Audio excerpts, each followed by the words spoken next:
A few years ago, when the desire to do the Camino rose, I hoped this pilgrimage would give me a new meaning to my life. I was in a crisis, and I hoped that walking through the lonely old paths would allow me to find a light. At that moment, many factors came together. One of my best friends, a university classmate from when we studied photography in the 80s, lost her husband, the Italian-Venezuelan composer Pablo Manabella. When I first met Pablo, he was a young student at the Berklee College of Music in Boston. And I remember that on several occasions I saw him sitting with a pencil, tracing the notes on his music sheet. For me, it was pure magic. Those little dots were the music that came from his mind and his heart. When Pablo passed away suddenly in 2016, he had just finished the symphony that he had been working during the previous 4 years.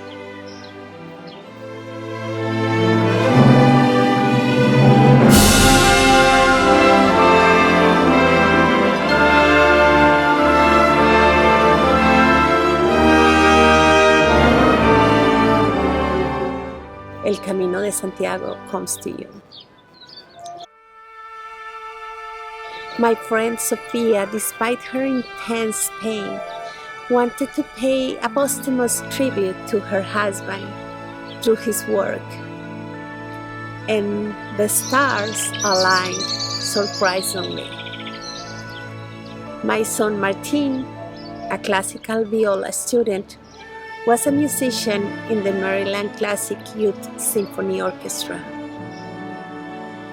I spoke to the conductor who, after looking at the score, fell in love with it and decided to program it.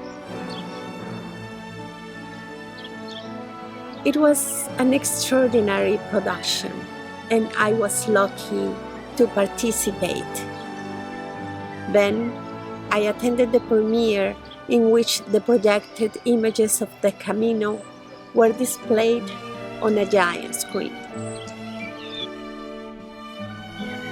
The musicians, all high school students, learned about the Camino while playing their instruments. After several months of intense work and before entering the stage, they received the shell of the pilgrims. That day, I promised myself to walk the path.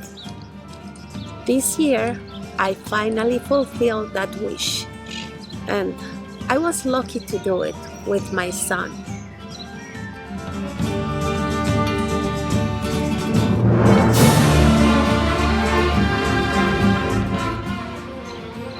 While walking in the forest, very close to where Pablo's ashes rest, we sat down to listen to his music.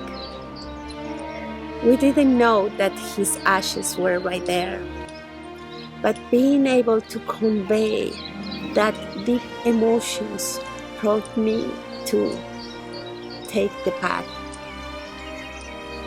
There are many ways to experience the Camino.